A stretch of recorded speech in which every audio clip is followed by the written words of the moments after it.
This is John Colo with GrowingYourGreens.com. Today another exciting episode for you. I'm still traveling here in South Florida, and today I'm going to talk excessively fast because it's getting dark. I'm running out of light and I don't have a lot of time to show you this place. And where I'm at today is a place that I'll be giving a talk in just about an hour or so. And if you want to learn about the talks that I give in South Florida, check the link down below to join the meetup group. This is where I give talks when I come to South Florida. And I like doing talks here whenever I travel.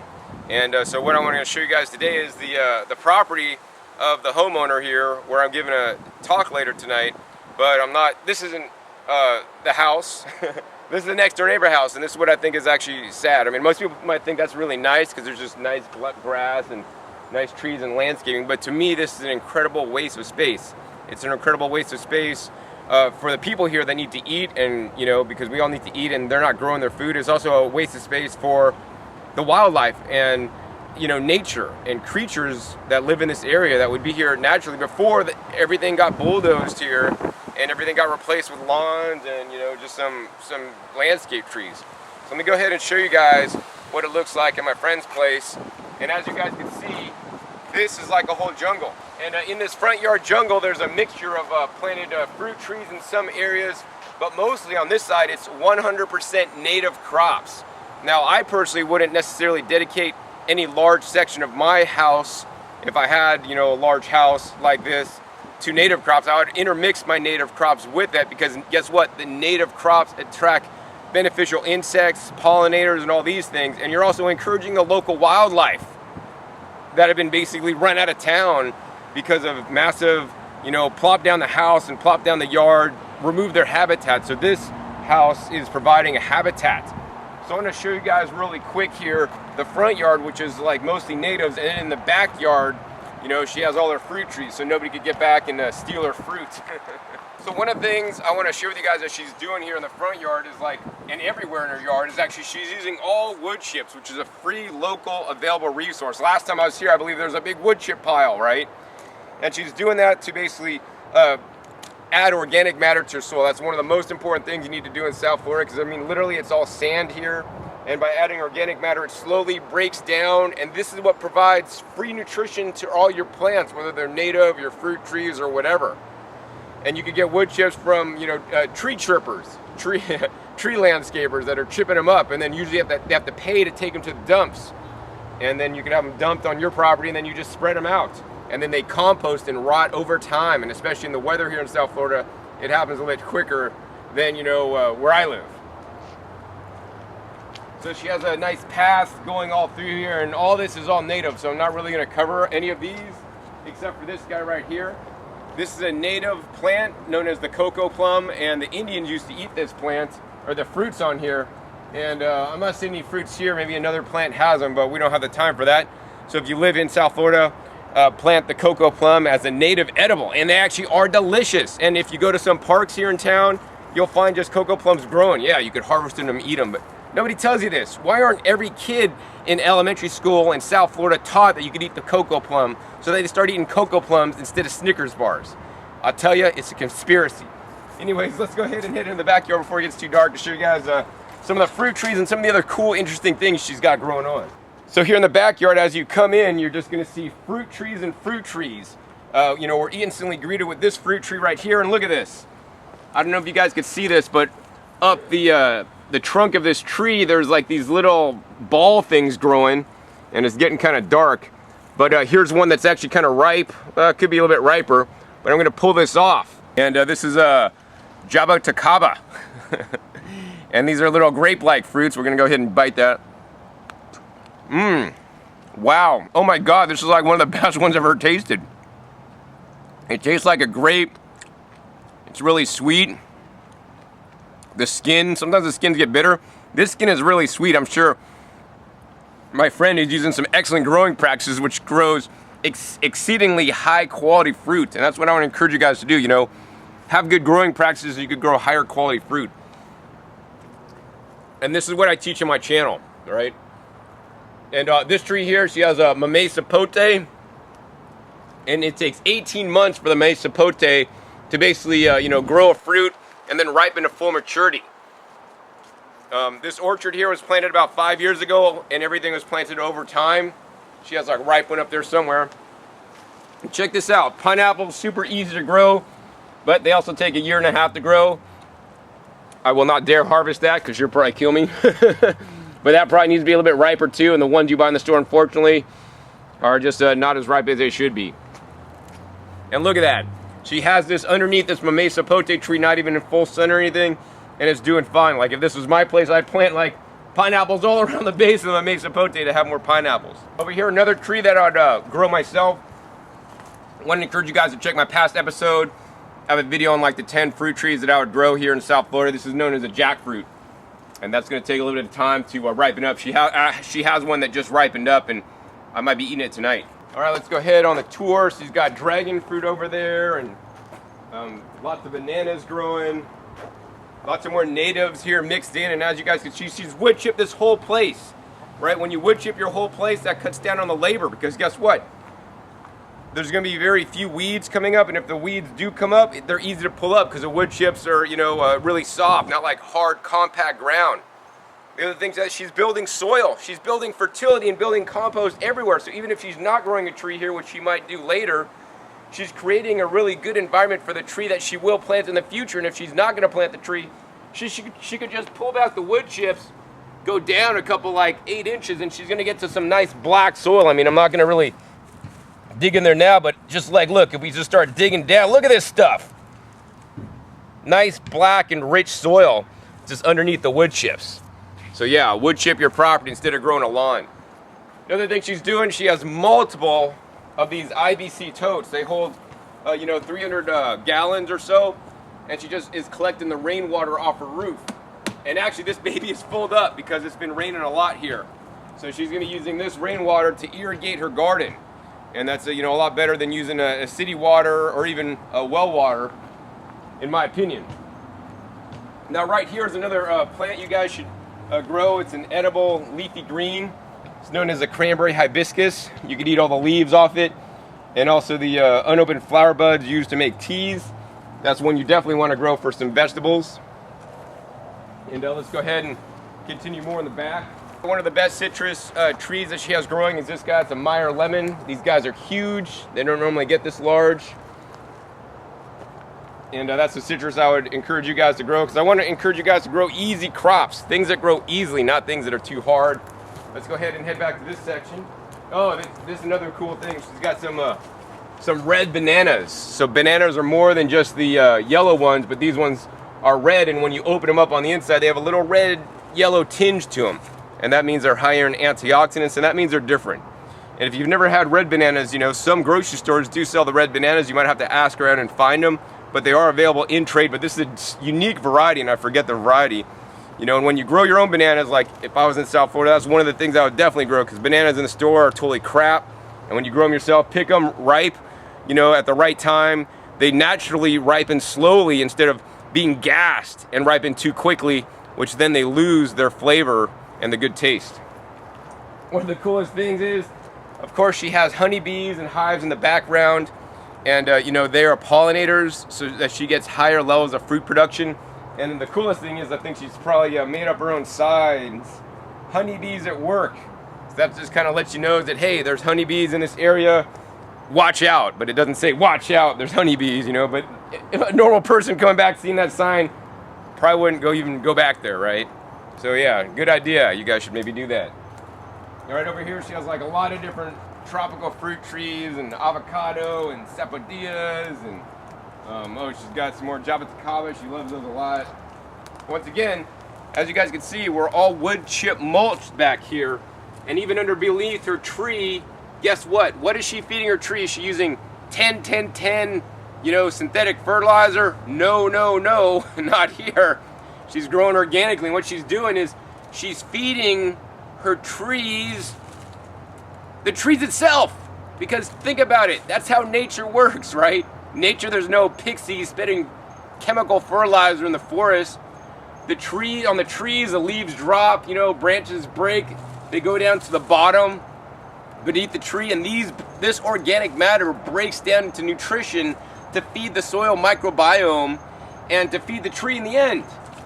And that's what she's doing here. Even if you don't mulch it up and get a chipper, that's all right. You can just put the whole branches and they will break down over time. It just might take longer to break down in this form than if you chip them all up, which I would actually prefer.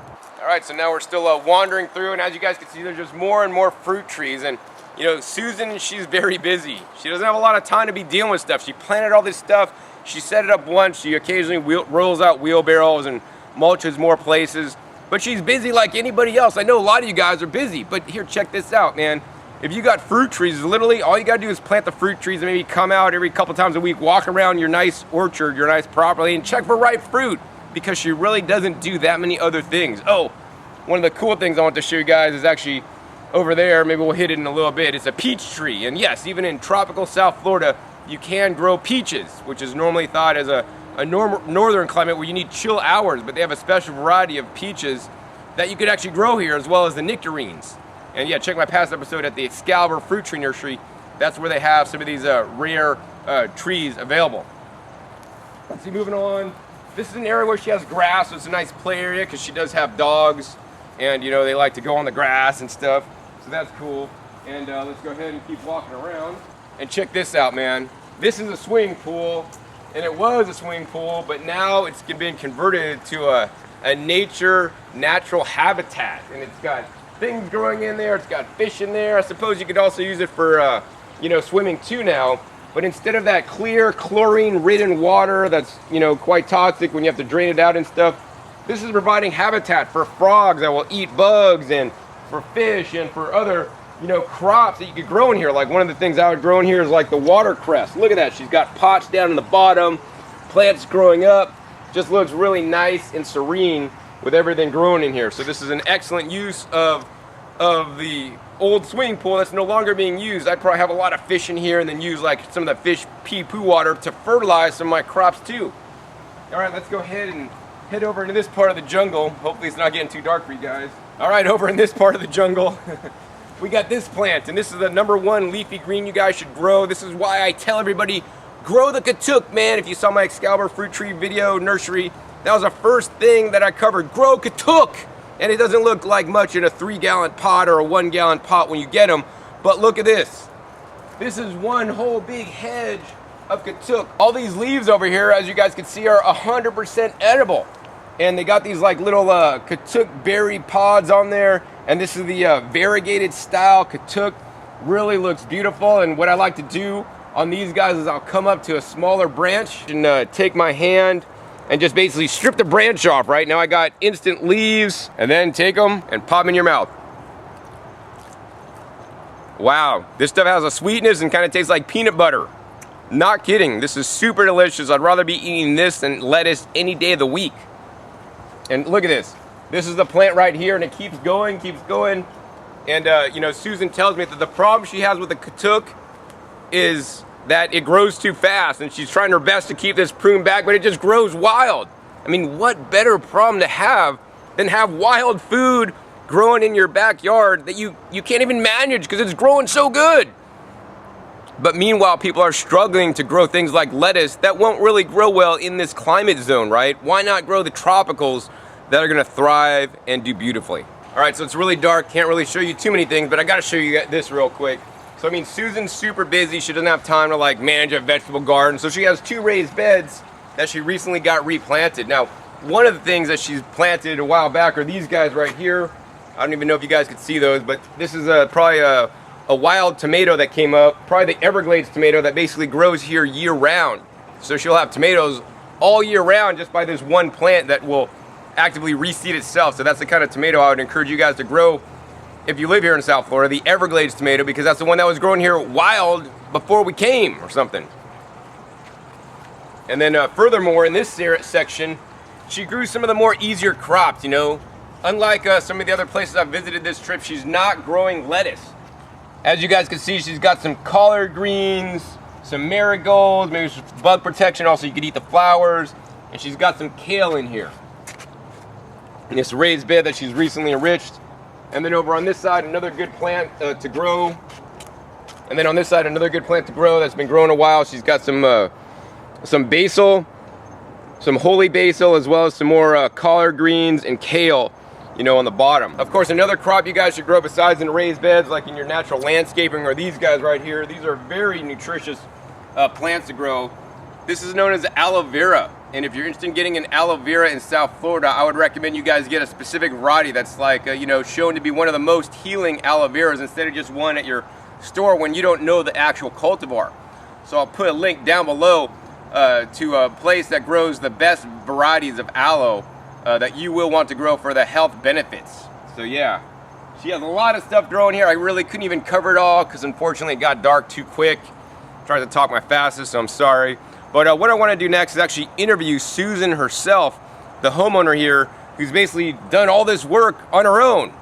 And so let's go inside and interview Susan, why she grew all this food, why she's doing all this food, why she does all this work or little work to, have a beautiful garden and productive orchard here in her property in South Florida.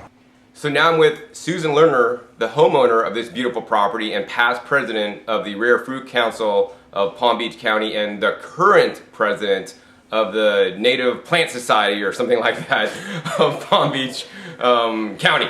And so yeah, this is her. So Susan, I want to ask you and to have you tell everybody, like, why did you decide to grow food on your property and not just have a lawn and native lands or non-native landscaping like everybody else? Well, because I have a responsibility to the world, and my responsibility to the world is to feed people. That's feed people and feed earthlings, feed critters. And so I planted native plants so that all of the critters could have something to eat. They could eat and prosper and have families and all the things they like to do. And I also have bees on the property, so I have plenty of things for the bees to pollinate, native bees and honeybees. And fruit trees are for me and for my friends. And so, my job is to feed the world, and so I'm doing it one property at a time. That's awesome. I mean, I think all you guys out there too should also feed the world, yourselves and also the other earthlings or creatures on the world. So let's talk about that word earthlings. Why do you say earthlings? You make me sound like a Martian and you make bugs sound like Martians and dogs sound like Martians. There's a fabulous movie called Earthlings, which is why I use the word. That's where I got the word. The fabulous film called Earthlings, and it is about how the human race treats other earthlings, and so Joaquin Phoenix used that word in the film, and so I liked it because we are all earthlings. There are some who believe that that human beings are the superior species. I'm not one of those people. I think we're a species just like everybody else. I would no sooner eat my dog than I would John Kohler right here. I'm grateful for that, because I don't want anybody to eat me, including the cannibals in Africa if I go one day or wherever they live. All right, Susan. So, yeah, I'll put a link down below to that Earthlings movie if you want to check it out. I would recommend it. I have watched it, and I like that movie. It's really good because it kind of opens your mind up, and that's what I try to do on my YouTube channel. I try to open your mind to new concepts that you haven't heard before, like rock dust, and I still get pelted by people that believe in chemical farming for using rock dust and that it doesn't work, and I think there's like Monsanto trolls out there trying to say it doesn't work so that people buy more chemicals. But so, what are your thoughts on rock dust, by the way, and adding trace minerals to your garden? I love adding trace minerals, and I'm not somebody who uses rock dust. I'm sorry. You want to kick this out? No, that's good. We should clip this out, maybe. No, it's fine. It's legit. However, what I do, I use horse manure, I use cow manure, I use compost, I use all other the leaves and the branches of the trees right underneath the trees. I give them what they would get if they were in the wild. So do you use things like ocean solutions and? I do use ocean solution on occasion. I don't take any supplements myself, and I minimize the supplements that I give my fruit trees and my veggies. And if they grow, they grow, and if they don't, well, then I'll think about what I'm going to give them. And that's how I garden. I mean, that's totally cool. I mean, I wouldn't garden like Susan, but everybody's different, and that's the thing. I just try to share with you guys what I do. Doesn't mean it's right. Doesn't mean it's wrong. I think it's better to. Well, I want to say that my bananas this year are not as big as they were last year, and I know that's because I didn't give them tons and tons of manure. So, fertilizing works, rain works, all those things work. Oh, so here's a question for you, Susan. So manure is the byproduct in many cases of animal agriculture, and it can be contaminated. So what are your thoughts on using manure? Because I know you're all into earthlings and treating creatures right, and this is from an industry that may be putting GMO foods and corn and soy in people's feed and antibiotics, and also they're biologic accumulators of heavy metals, accumulation. So I mean, it could be contaminated. The manure that I prefer to use and mostly use and almost only use is manure from a woman whom I know who raises horses, who rescues horses, and does not give them any chemicals. I mean, she's clean, pure. That's where I get my manure. Cool. Yeah, I mean, I'm not a big fan of manure myself for just some of the challenges that can arise, but if I had a good source of free local manure, I would definitely use it. Let's talk about, besides manure, I know you put down a lot and copious amounts of wood chips. Oh in my God. opinion, the wood chips, in my opinion, are more valuable than the manure because it adds significantly more organic matter, and also it breaks down into a fungal dominated compost, something that's missing, from all the compost in the garden store. So yeah, so the single most important element in my garden is all the mulch that I've laid down. This is Florida, this is sandy. My soil out there is not sandy. I'm building and building and building a heavily nutritious dirt, soil, not sand. And there is mycelium in it. It's a really beautiful thing. Yeah, I dug some up so people can see that. Yeah, so after the wood chips broke down, they broke down in this black, dark, rich soil. I mean, that's like some of the best stuff I've seen here in South Florida. Yep. Because it's really hard. People say it's really hard to grow here. So what do you say to that? It's really hard to grow things here in South Florida. Grow natives, grow natives because this is where they're from, and they love to grow here. It's hard to grow things from China. It's hard to grow things from Africa. It's hard to grow things from all the exotic places that we think those plants are better than our plants. They're not. But anyway, in terms of fruits and vegetables, grow your vegetables however you do in nice, dark, rich soil. And my veggies, I mulch, except for mangoes. They don't like being mulched. So let's talk about some of the perennial vegetables, because those are the ones that I'm really excited about, and those are the ones outside, Did are you doing see really what good. you took? Oh, no, I showed everybody that it's like so insane. It's like you just have so much food there. I mean, it looks like you're not even eating it. Yeah, do you eat it? I eat it. I eat it when I'm in the garden, and then I remember sometimes when I have my potluck. I have a potluck the third Sunday of every month. When I have the potluck, we go out and sometimes pull some veggies from the garden. And did you see the false roselle as well? I covered that one. Oh, good, very good. Doesn't get by me. Because that's the one that tastes like sorrel. That's my favorite, actually. And what about any others? Do you grow like any of the what is it? Well, I don't grow the spinach, and I'm a minimalist with that. All right. Oh, and let's talk about this. I want things to grow that don't need like a lot of mothering, because I'm a very busy person. She already has dogs. Well, and I already have dogs, and I already have like lots of responsibilities, and I don't want to be in the garden all the time, except pulling weeds and loving little tender things. And picking your fruits. And picking my fruit. So how much time, because you guys saw her amazing garden, and I know you don't really spend a lot of time out there because you don't have time to do that. Right. How much time do you spend on a week, like maintenance, not harvesting fruit or not walking around enjoying the nature and the beauty? So the ideal maintenance schedule for me is an hour or two every morning. I see. I mean, one of my personal issues is I look and I assess, and I don't always do things when I'm assessing, and then assessing takes time, and really the only thing that matters in the garden is action. And so today my friend Ram came over, and he said, "You've got these seedlings sitting out here for 2 weeks already. I think we're going to plant them." And so he just dug his hands in and he planted my vegetable seedlings, because they were just sitting out there getting eaten up by snails, and now they're in the garden. So hooray! Yeah. So action makes a difference. I want to encourage you guys to take action each and every day. I mean, one of the things I like to do is walk my garden every day and assess. And even if it's just for no reason, just to be outside and be connected to nature. The reason to assess here really is to see, okay, what are the insects that are here today, and the sooner I get to something that I don't want, the much better it is. I had something that I saw months ago on my front yard, my front sunshine mimosa, and it was a cottony cushiony scale, and I said, I'll get to it. It decimated the whole thing. I let it go, and they're doing fine, and it's coming back. But it's really the best time to plant a weed or pick or kill a pest is the moment you see it.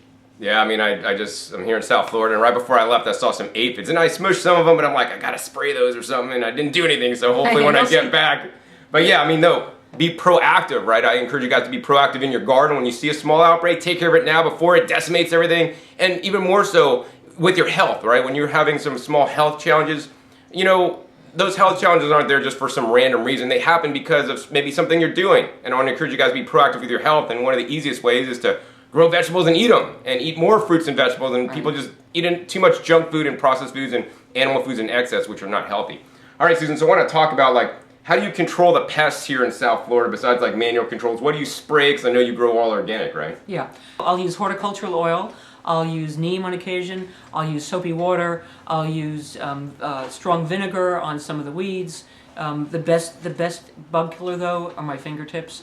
In Florida we have a weevil. It's the Sri Lankan weevil. It's invasive. There are no known predators out there for that except for me, and so I go all around and I hate to say it, but I take their little heads off.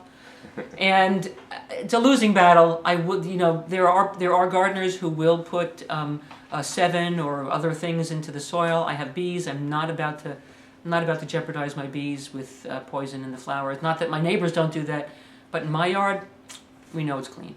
Yeah, I want to encourage you guys to always use organic controls, and there's so many different organic controls out there, and if one thing doesn't work, guess what? You learn something that something doesn't work, then try something different and keep trying different organic methods, including smushing bugs with your fingers, and it might take a while. Hire some neighborhood kids to smush all the bugs they see or pick off all the scale. I mean, that's the best way to do it. Spray water, spray soap. I mean, so many things. I want to encourage you guys to just keep trying different things until something finally works. Yeah, and over time you'll find. There's a green scale that we get, and I get it on some of my things, and I know now I know what the right thing for that is, and so that'll get a horticultural oil really quickly.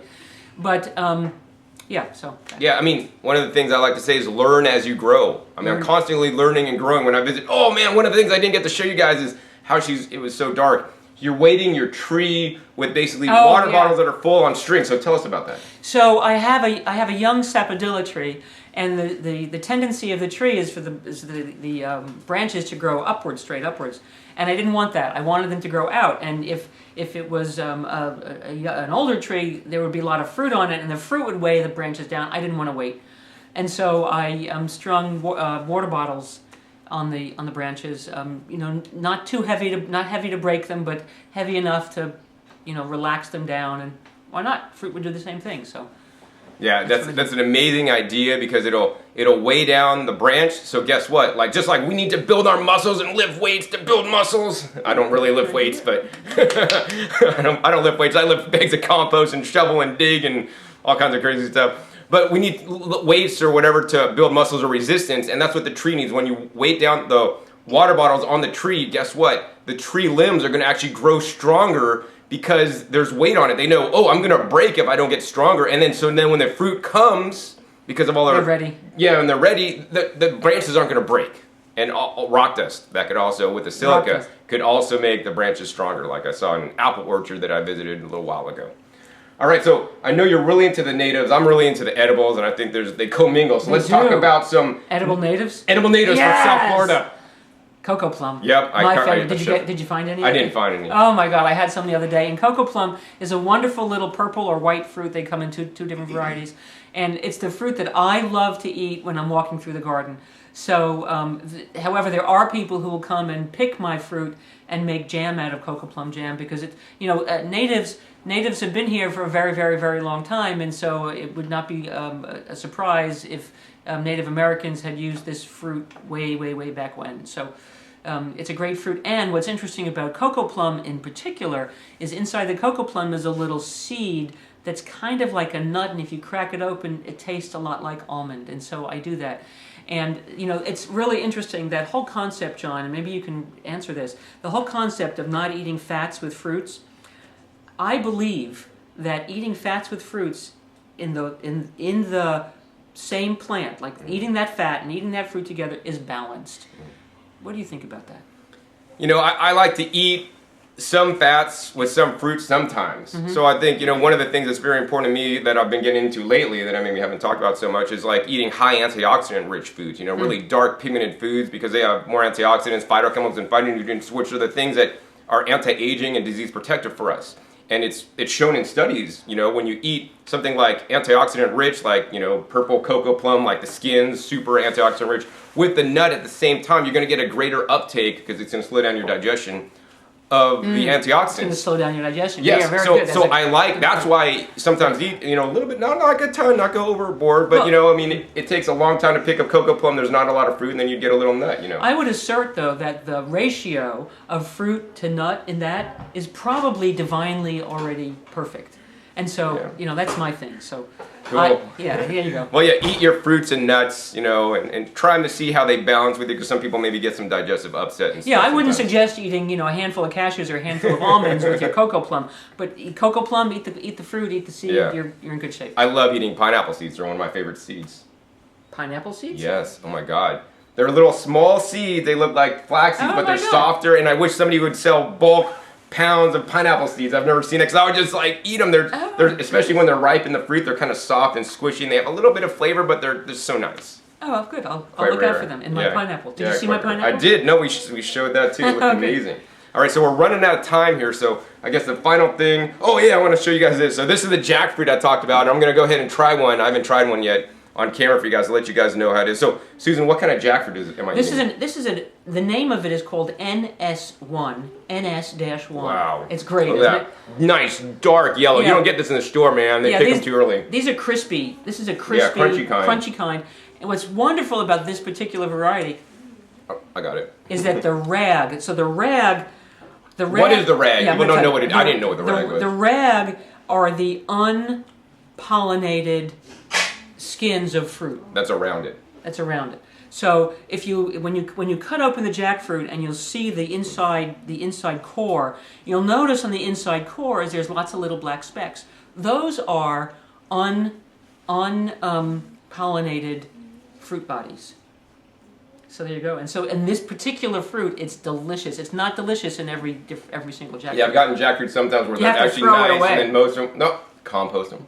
Whatever. That's what I mean. Throw them away to the compost. Cool. All right, yeah. So try this guy. Susan, what's a good place to get fruit trees around here? The Rare Fruit Council. All right, and how would somebody get a hold of them? Rare Fruit Council, pbrarefruitcouncil.org. All right, check those people out. So, Susan, any last comments you'd like to say to my viewers today? Nice to be with you. All Nice right. to be with him. Yeah, grow some natives, grow some edible natives. Grow food at your property. One step at a time. Learn as you grow. Get rid of your grass. Yeah, I say that too. Get rid of your grass. So Get rid of your grass. hope you guys enjoyed this episode. If you did like this episode at Susan's, hey, please give me a thumbs up. Let me know. I'll come back to Susan's and make more episodes with her. She is a wealth of knowledge, and I learn something here every time I come. I think I really like the water bottle idea hanging down to kind of bring the branches out. This will get the plant more sun. That means it's gonna be fruitful more, sooner because there'll be less shading. Ingenious. So I love visiting places every time. I always learn something new. Also, be sure to check my past episodes. I have over 1,100 episodes now teaching guys all aspects of gardening, and I have at least over a dozen episodes here in South Florida because I come here, usually once a year. And also be sure to click that subscribe button right down below. I still have a couple more episodes coming up from South Florida. I got some really cool farms I'll be going to in the next couple of days and make some awesome videos for you guys. So once again, my name is John Kohler with growingyourgreens.com. We'll see you next time, and until then, remember, keep on growing. All right, this is John Kohler with growingyourgreens.com. Today, another exciting episode for you. I'm traveling here, and it's currently the winter time, but you wouldn't know it, and that's because I am in South Florida. Pompano Beach, Florida here.